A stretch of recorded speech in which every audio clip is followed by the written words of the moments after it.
Today, I am joined by Sara Higdon. She is a U.S. Army veteran, a content creator, and grew up playing sports. So, Sara, welcome to the show. I would love for you to share a bit about yourself with our audience. Yeah, so like you said, well, first off, thanks for having me. And yeah, so like you said, I have kind of been an athlete my entire life. Growing up, I wrestled from the time I was 4 years old till I graduated high school. Um, I was small, but I played football. I played all the sports that I could, and I've always been kind of an athlete. And then after graduating college, so I could have went and probably wrestled at a D2 school, but I decided to go to a Division 1 school and just focus on academics.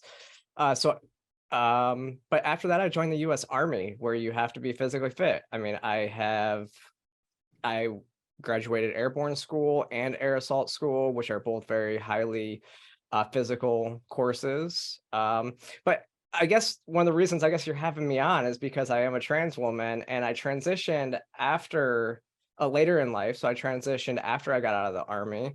And so I've seen a big physical difference between I haven't seen I know exactly what it is when I say that there's been a little bit of a drop in performance since I've been on, transitioning, but it's not enough to erase the physical advantage that I would have, I have simply by going through male puberty.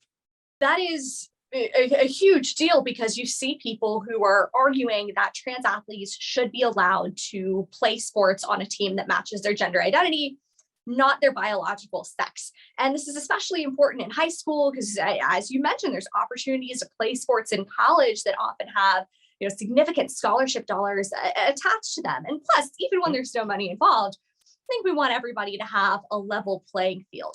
So, what would you say to a school that is considering allowing trans athletes to play on girls' teams? You can't.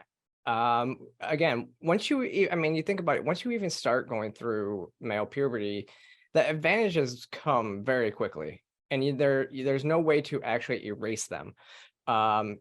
By transitioning, like even after you started taking hormones, the advantages are still there. The studies are showing it.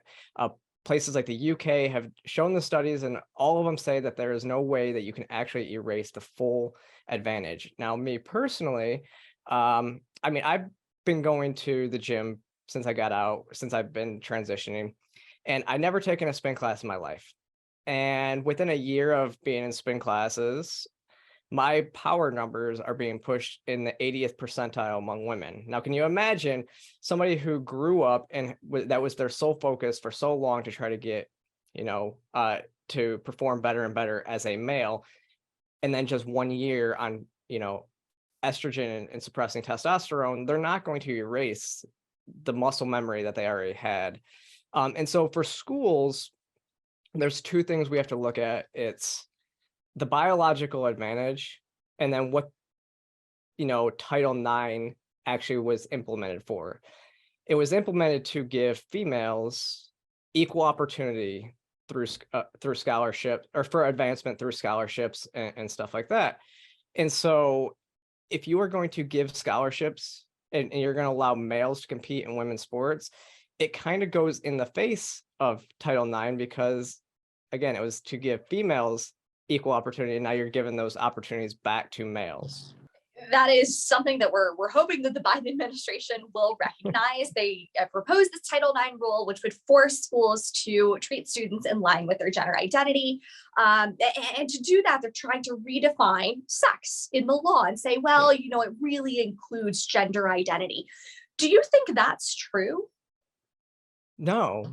No, because again, biologically, that you can't change your sex. And so the fact is that there are reasonable accommodations for living your everyday life that we can talk about. But when it comes to something as physical as sports, that it literally just takes away that advantage. I think, there is a full advantage by being born male. I think it's not true. You can't redefine what Title IX is for. You have to define Title IX by sex. We hear all of these one-off stories Each one seems to be sadder than the next, of these women who are cut off from opportunities through no fault of their own. They've put their lives into these sports. They absolutely love it.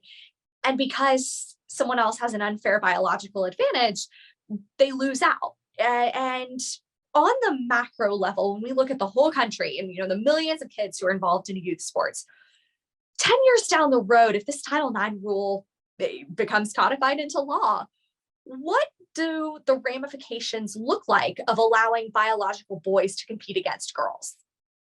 I think, especially since you're starting to see a lot of what's called self-ID laws, to where you don't have to take any precaution, you don't have to take any hormones or anything like that to transition. And all you have to do is say that you're the opposite sex. So with self-ID laws, I think that you start to see the end of female sports. You'll have male sports, and then you'll have maybe an open division, because that's essentially what it becomes if you can simply self-ID into those categories.